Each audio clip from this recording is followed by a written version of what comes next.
오늘 이 시간 함께 예배 드릴 때에 우리 하나님께서 주시는 은혜와 평강, 또 우리 마음속에 감사가 넘쳐날 수 있는 거룩한 시간 되기를 우리 주님의 이름으로 축원합니다.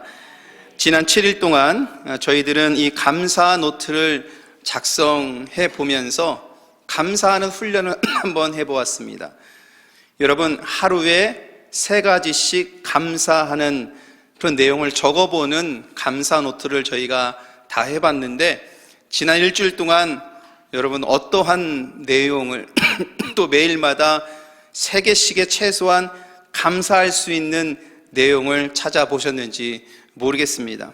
제가 일주일 동안 이 감사 노트를 작성하면서 보니까 첫날에는 일부러 찾아서 해야 되나 싶을 정도로 감사에 대한 훈련이 제 스스로가 잘 되어 있진 않았습니다. 그러나 하루 이틀 가면 갈수록 감사할 것이 자꾸 마음에 생겨나고, 감사하면서 여러분들 한 가정 한 가정을 생각해 보니까 하나님께서 주신 은혜와 또 사랑과 감사할 내용들이 여러분 얼마나 많은지요. 추수감사절을 보내면서 감사는요, 불평과 불만을 몰아내고, 그리고 그것으로 인해서 찾아오는 불행한 일을 몰아내고 행복한 에너지를 불러오는 것 같습니다. 탈무드에서는 세상에서 가장 지혜로운 사람은 배우는 사람인데, 그러나 세상에서 가장 행복한 사람은 감사하는 사람이다, 이렇게 가르친다고 하지요. 여러분, 우리가 하나님의 말씀을 배우고 익히면 지혜로운 사람이 되는 것이고요, 그리고 하나님께 감사하면 지혜로운 사람에서 행복한 삶을 살아가게 될 줄 믿습니다. 그래서 하나님께 감사하고 감사한 마음이 우리 마음속에 흘러 넘칠 수 있도록 훈련하고 연단해 나아갈 때에 우리들의 삶의 불행한 일들을 다 이뤄내고 행복한 하나님의 은혜와 사랑이 충만해지는 복된 삶을 살아갈 수 있는 것이지요. 일전에도 언급했습니다만, 저는 어릴 적에는 농촌 마을에서 자랐고요, 중고등학교 시절부터는 도시에서 자랐습니다. 도시에서 자란 이후 대부분의 시간은 제가 도시교회에서 경험을 했고 신앙 생활을 했고, 도시에서 자랐음에도 불구하고 제 신앙의 감수성은요, 그 어렸을 때에 농촌 마을 교회를 다니면서 배웠던 신앙의 감수성들이 지금도 여전히 굉장히 많이 남아 있고요, 옛날을 생각하면서 신앙의 모습을 그리워하는 모습 속에 대부분은 그 시골의 교회에서 가졌던 그 순수한 그런 신앙의 모습들이 매우 그리워지고 항상 생각이 나고 그렇게 됩니다. 그 중에 하나가 농촌교회 성도들이 교회를 위해서 또한 목회자 가정을 생각하는 마음들이었습니다. 저에게는 친어머니가 있었음에도 불구하고요, 어머니에게 혼이 나면 저는 언제든지 큰어머니가 있었습니다. 지금은 연로하신 권사님이 되셨는데, 어머니에게 혼이 나면 나는 큰어머니랑 살 거야 하면서 그 집사님께 가는 거죠. 그러면 정말 어머니처럼 저를 보듬어 주시고 안아주시고 재워주시고 그랬던 기억이 있습니다. 그 집 앞마당에 있었던 살구나무에서 제가 마음껏 살구를 따먹던 그런 기억이 나고, 돈 주고 사 먹는 살구의 맛보다도 그때 그 맛은 절대 어디서 가져올 수 없는 그런 맛이 제 기억 속에 남아 있는 것이죠. 그래서 저는 이때만 생각하면 매우 행복합니다. 성도님들의 대부분은 농사꾼이었습니다. 제 머릿속에 또렷이 남아있는 것은 농사를 짓고 수확한 열매들을 저희 집에 많이 가져오셨고, 교회에 항상 가져다 놓으셔서 때가 되면은 교회의 과일이며 이런 것이 넘쳐나는 그 모습이 제 눈에 아직도 이렇게 그려지고 있습니다. 가을에는 사과와 배, 쌀과 배추와 무들이 항상 넘쳐났고, 여름에는 수박, 참외, 포도 이런 과일들이 항상 넘쳐났지요. 저희 누님이 수박을 얼마나 좋아했는지 수박을 먹다가 목에 걸려가지고 죽을 뻔했었습니다. 그때는 뭐 어떻게 하는 뭐 응급치료법 이런 것을 뭐 알 때가 아니잖아요. 목에 걸려서 숨을 못 쉬니까 저희 어머님이 동네에 있는 아주 허름한 약국이라도 데려가야겠다 싶어서 등에 들쳐업고 뛰어가니까 수박이 쏙 내려간 거죠. 그래서 지금 뭐 건강하게 잘 지내고 계십니다. 그런 기억들이 있습니다. 교회와 목회자의 가정과 이런 것은 항상 성도들이 손수 가꾸었던 지금 우리 눈앞에 보이는 과일이며 이런 것이 항상 넘쳐나는 그 모습, 그리고 추수감사 주일이 되면 교회뿐만이 아니라 교회에서 마을잔치를 열어서 그 마을에 있는 모든 사람들 다 초청을 해서 교회 예배당과 그 앞마당에 사람들이 가득하고 우리에게 차라리 음식을 함께 나누면서 뭐 윷놀이며 뭐 하며 이런 놀이를 하는 그런 추억이 지금도 제 마음속에 굉장히 그리운 추억으로 남아있고, 어렸을 때이지만 정말 신앙의 공동체라는 것이 이런 것이구나라는 것을 제가 느끼면서 자랐습니다.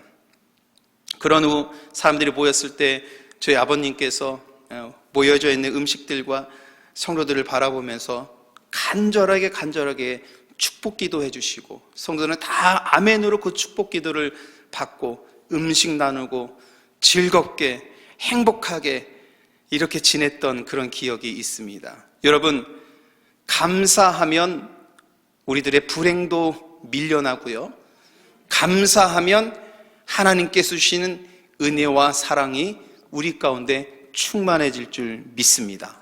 그러므로 추수감사절을 지내면서 우리는 더욱더 감사할 수 있는 믿음을 지니도록 훈련도 해야 되고, 또 하나님께 그 마음을 지니도록 기도도 해야 하는 것입니다.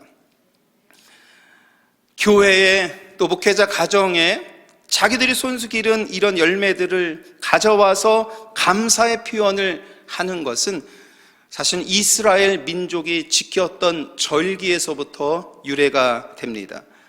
이스라엘은 하나님의 명령에 따라서 수확의 첫 열매를 하나님께 드리는 절기를 지켰습니다. 그 절기를 지키면서 하나님께 감사하는 믿음이 무엇인가를 배웠고, 자녀들에게도 후손들에게도 이 절기를 철저하게 지킬 것을 가르치면서 이 절기 안에 담겨져 있는 하나님께 감사하는 믿음의 삶이 어떠한 것인지를 계속해서 후손들에게도 물려줬던 것입니다. 오늘 본문의 말씀이 바로 이와 같은 내용입니다. 22절을 보면 77절, 곧 맥추의 초실절을 지키고 새말에는 수장절을 지키라 라고 말씀을 하고 있지요.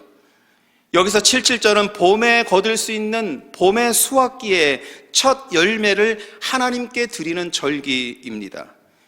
이날은 애굽에서 구원하신 하나님을 기억하는 6월절에서 50일이 되는 그 날을 77절이라고 한 것이죠.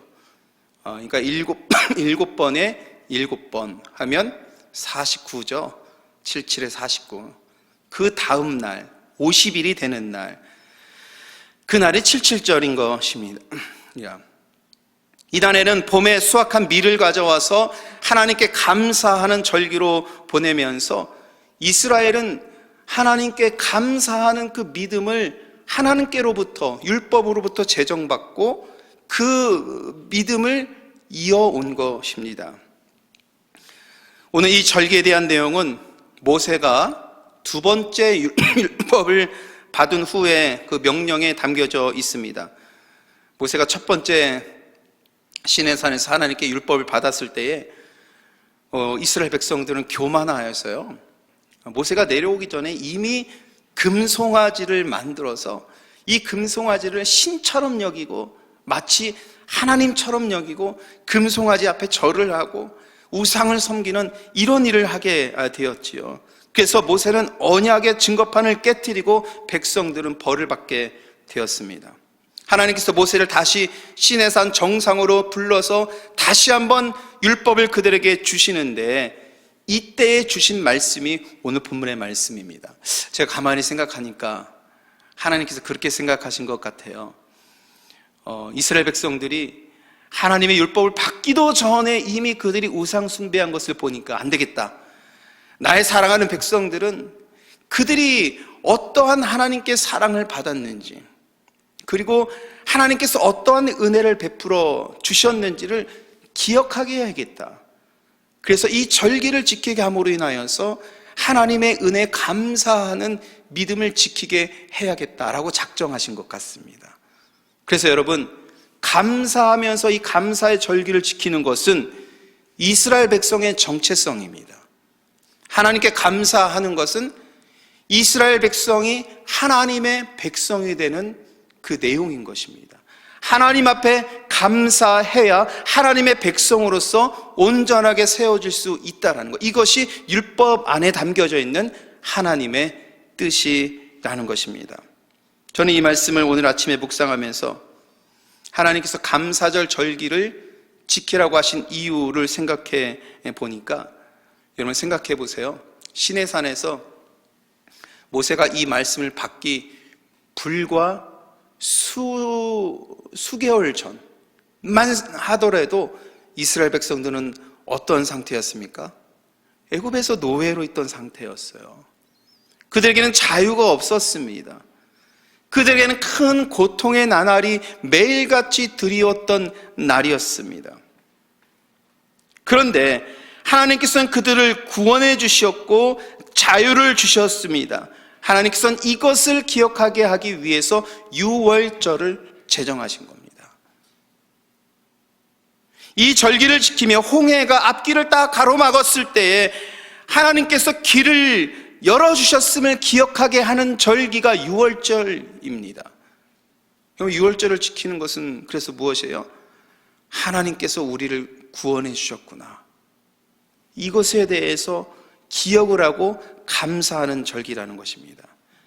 광야 생활에서 얻게 될 수확, 여러분 생각해 보십시오. 사막에서 무엇인가 열매를 맺을 수 있다라고 생각하는 그 자체가 뭔가 잘 어울리지 않잖아요. 사막은 뜨거운 곳, 그죠? 식물이 자랄 수 없는 곳, 인간도 살할 수 없는 곳이 광야라는 곳입니다. 그런데 광야에서 하나님께서는 그들로 인하여서 77절을 지키게 하시고 광야 생활부터 하나님께서 주신 그 첫 수확을 갖게 하게 하시면서 그들이 이 첫 수확을 하나님께 드리면서 감사하는 믿음을 지니게 인도해 주신 거예요. 그리고 장막절이죠. 장막절은 광야 생활을 하면서 초막 속에서 지내는 이 초라한 삶이지만 하나님께서 가나안 땅에 인도해 주셔서 풍성하고 윤택한 삶으로 인도해 주신 하나님을 기억할 수 있는 믿음을 지키게 하나님께서 이 초막절도 지키게 해 주셨습니다. 이렇게 유월절, 오늘 함께 본문의 말씀 나누는 77절, 장막절은 유대인이 3대 절기로 지키는 아주 중요한 절기인데요. 그러나 이 3대 절기의 핵심은 하나님께 감사하는 것입니다. 하나님께 감사해야 한다는 믿음을 가져야 하나님 백성으로서의 정체성을 지닐 수 있는 것이다. 그분은 하늘과 땅을 창조하신 분이고 고통에서 구원하셨을 뿐만이 아니라 열매를 수확하도록 복을 주셨고 광야에서 초막을 짓고 사는 동안에도 보호하여 주셔서 가나안에서 풍성한 복을 누리게 하신 분, 유일하신 우리 여호와 하나님 아버지, 그분을 기억하게 하는 것, 그분께 감사하게 하는 것, 여러분 이것이 하나님께서 율법에서 제정해 주신 그 내용이라는 것이죠. 그러면 하나님께 감사하는 믿음은 하나님의 백성이 백성다운 당연히 해야 될 것이고, 감사하면서 하나님께 더욱더 가까이 나아갈 수 있는 그런 믿음을 지니게 되는 것이죠. 사랑하는 성도 여러분, 여러분 모두가 하나님께 이와 같이 감사할 수 있는 믿음 지니기를 우리 진우의 이름으로 축복합니다. 그리고 하나님은 감사하는 믿음을 지닌 자에게 복을 주실 것을 약속해 주십니다. 오늘 24절이죠. 우리 24절 같이 한번 읽도록 하겠습니다. 내가 이방 사람들을 내 앞에서 쫓아내고 내 지경을 넓히리니 내가 매년 3번씩 여호와 내 하나님을 뵈려고 올 때에 아무도 내 땅을 탐내지 못하리라. 아멘. 이 말씀을 보니까 하나님께서 감사하는 믿음을 지닌 사람들에게 주신 약속이 나옵니다. 첫 번째는 이방 나라와의 싸움에서 승리하게 하실 것이다, 이렇게 약속을 주십니다. 이때 당시에 이방 나라들은 이미 이스라엘 민족보다 큰 세력을 이루고 있었고요. 이미 이스라엘 민족이 가야 하는 그 신앙의 여정 속에 이미 그 땅에 정착해 있는 이방 나라들이었죠. 가나안 땅에 들어갈 때에도 이미 가나안 땅에 오래도록 머물고 있었던 이방 나라들이 있었습니다. 어떻게 보면 그들의 힘은, 권세는 이스라엘보다 크다고 볼 수 있습니다. 이스라엘은 이방 나라의 이런 위협과 싸움에서 이겨야 했습니다. 그런데 오늘 이 말씀을 보니까 하나님께서 약속해 주십니다. 감사하는 믿음으로 세워지면 이방 나라와의 그 어떠한 싸움에서도 승리하게 될 것이다. 하나님의 약속인 줄 믿으시길 바랍니다. 이스라엘 민족이 이방 나라들처럼 강하여지고 힘이 세어지는 것도 중요하지만 하나님이 원하시는 것은 하나님을 의지하여서 하나님의 능력으로 승리하는 민족이 되기를 원하십니다. 그래서 이스라엘은 하나님의 명령에 따라서 감사하는 그 믿음으로 바로 서고 그 싸움은 하나님께서 대신 싸워 승리하게 하신다는 그 약속. 여러분, 하나님께서 대신 싸워주시니 승리는 당연히 이기는 것이죠. 우리 요한일서 5장 4절 말씀인데요, 이 말씀도 같이 읽겠습니다. 무릇 하나님께로부터 난 자마다 세상을 이기느니라. 세상을 이기는 승리는 이것이니 우리의 믿음이니라. 자, 여러분, 이 말씀을 보십시오. 무엇으로 세상을 이깁니까? 우리의 믿음입니다. 믿음은 하나님을 전적으로 의지하는 것입니다. 우리의 생명과 삶이 그리고 미래가 하나님께 달려있음을 믿는 것이 우리의 믿음입니다. 그리고 오늘 말씀하시는 것은 하나님께 감사하는 그 태도를 지닐 때 이런 믿음으로 온전하게 세워줄 수 있다라고 말씀하고 있습니다.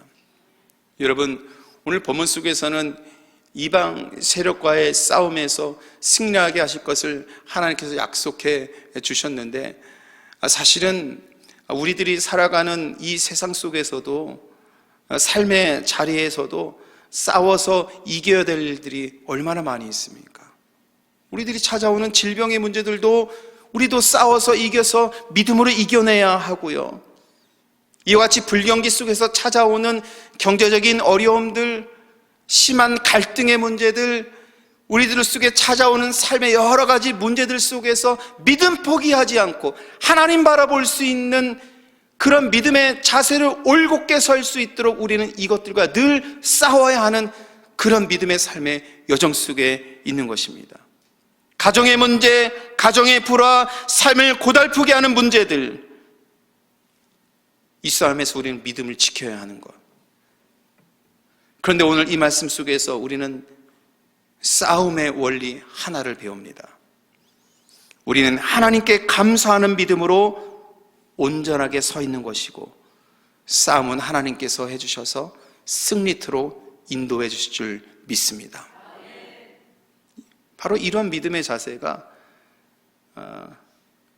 신앙인들이 지녀야 하는, 하나님 앞에 지녀야 되는 믿음의 자세인 것이죠. 오늘 이 말씀 속에서 두 번째 우리는 하나님의 약속을 보게 되는데요, 하나님 감사하는 믿음을 지니면 우리들의 삶의 지경이 넓혀지게 될 것이다 말씀하십니다. 내가 이방 나라들을 내 앞에서 쫓아내겠고 승리토로 인도해 주시죠. 그 다음에 내 지경을 넓히리니 라고 말씀하십니다. 지경이라는 것은 기본적으로 땅이 넓어지는 것을 의미하는 것이죠. 여러분, 창세기의 말씀을 읽어보면 하나님께서 아브라함에게 복을 주시고 이스라엘 민족에게 복을 주실 때 구약에서는 거의 두 가지의 복을 통해서 주십니다. 큰 민족을 이루게 하시고 땅이 넓어지게 하는 복을 주십니다. 그러니까 직접적으로 이스라엘 민족이 하나님께 받는 복과 은혜는 자손이 창대케 많아지는, 그래서 그 자손을 통해서 하나님의 나라가 이 땅에 번창해지는 그 은혜를 누리게 하셨고, 그것뿐만이 아니라 땅이 보이지 않는 그 선까지 넓어지는 그 은혜를 누리게 되는 것이지요.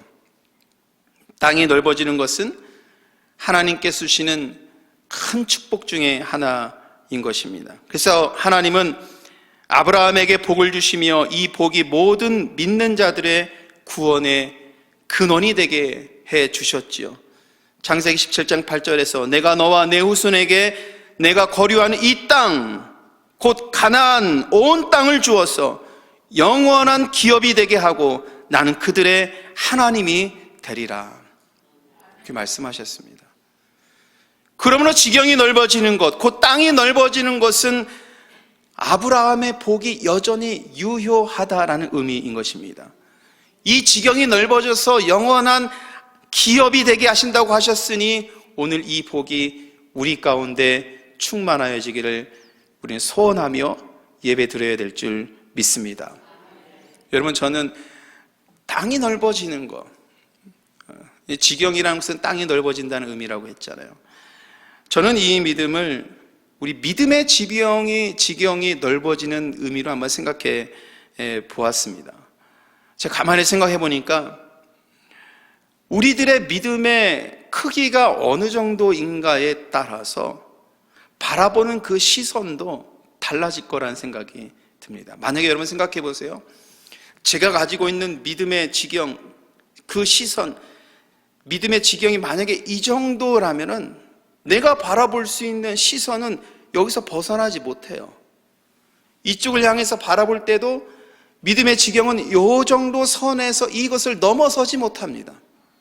여러분 생각해 보세요. 우리가 지니고 있는 믿음의 지경이 이 정도가 아니라 광대하게 넓은 지경을 지니고 있다고 한번 생각해 보십시오. 세상을 바라볼 때에 얼마나 넓은 마음으로 하나님께서 꿈을 이루어 주시는 이 땅을 바라볼 때, 이 세계를 바라볼 때 아주 좁은 눈으로만 바라보는 것이 아니라 믿음의 넓은 지경을 가지고 하나님께서 이루어 가시는 이 새 창조의 역사를 우리는 바라볼 수 있는 것입니다. 여러분 생각해 보세요.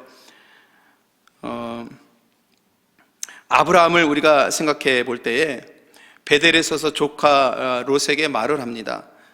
이 넓은 땅이 있는데 너는 내가 좌하면 나는 우할 것이고 내가 우하면 나는 좌할 것이다, 이렇게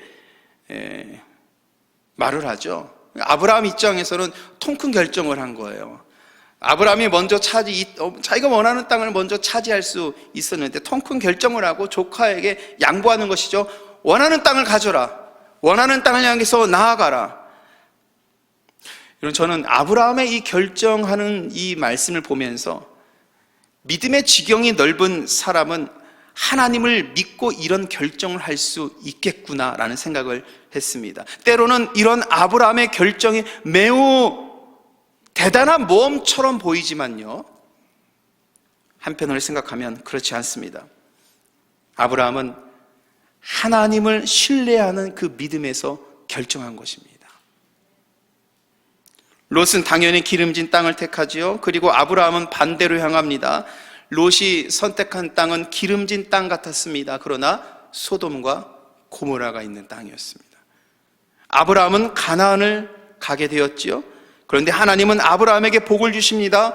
하나님을 의지하고 신뢰하는 분명한 믿음의 크기를 지니면 복을 받는 것입니다. 믿음의 지경을, 우리들의 믿음의 시선을, 믿음의 눈을 넓게 가져야 돼요.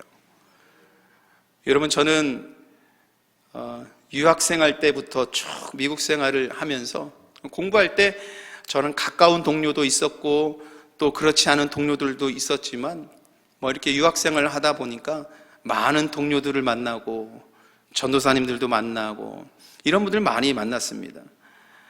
그런데 제가 만난 분들 중에서 여러분 참 똑똑한 분들 많이 있었습니다. 정말 똑똑하더라고요. 그런 분들 옆에 있으면은 제 자신이 얼마나 한없이 작아지고 그리고 이렇게 부족해 보이는지 무슨 말을 하면 다 알고 막 이러니까 제가 그런 부분에서 컴플렉스도 사실 조금 있었어요. 한때는 똑똑해야지 목회도 잘하는 것인가 라는 그런 생각을 할 정도로 주변에 유학생활을 하다 보니까 똑똑한 분들이 참 많았어요.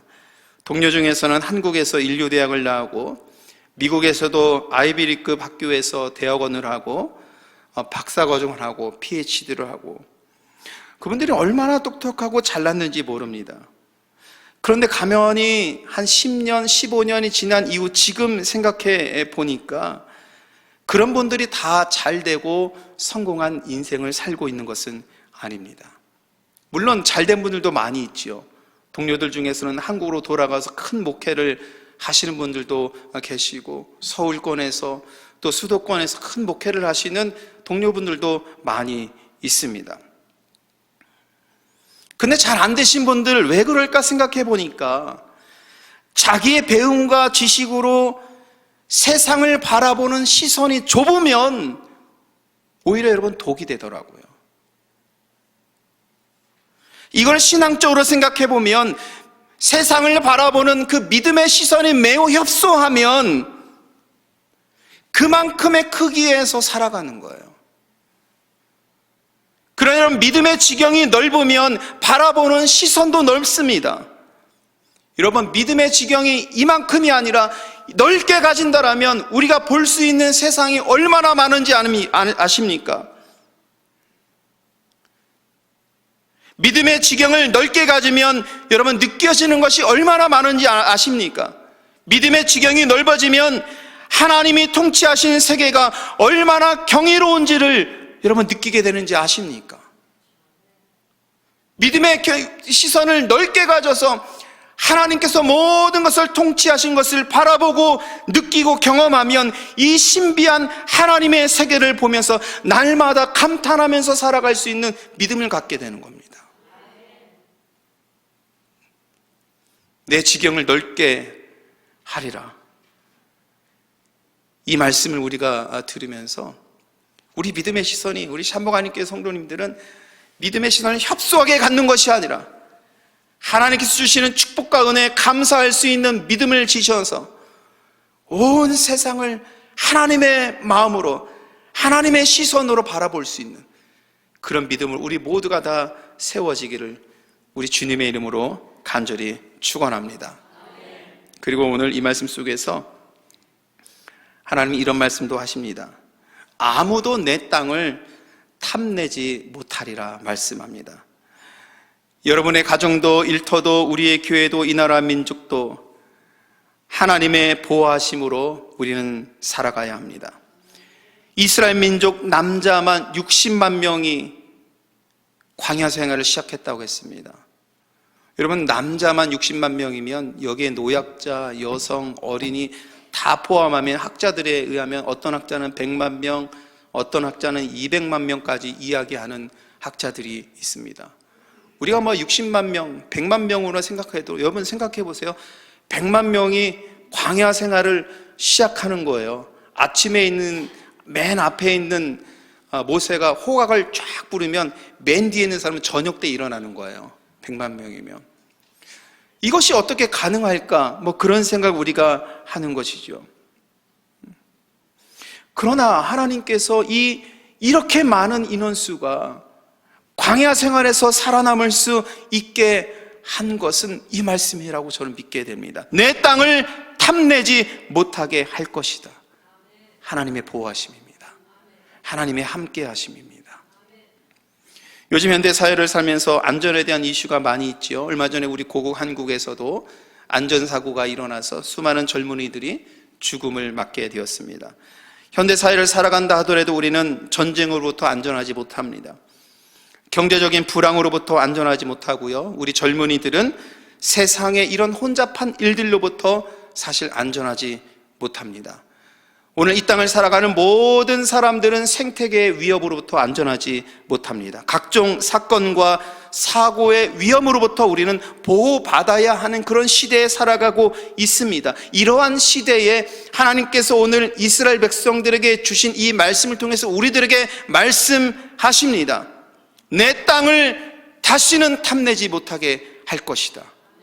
하나님의 약속을 굳게 믿어야 하나님의 보호와 하나님의 동행하심과 하나님의 거룩하신 이 손길로 우리는 감사하면서 영원한 기업으로 세워질 줄 믿습니다.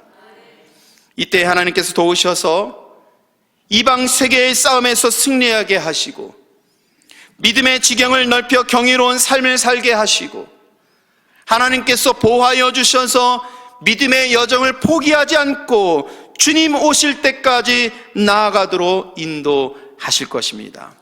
여러분, 감사절로 보내는 오늘 우리 모두가 감사하는 믿음으로 세워져 이 복을 누리시기를 간절히 소원합니다. 우리 하나님 아버지와 우리 주 예수 그리스도의 은혜와 평강이 사랑하는 성도님들의 가정과 일터와 모든 여정 위에 충만하기를 우리 주님의 이름으로 간절히 축원합니다.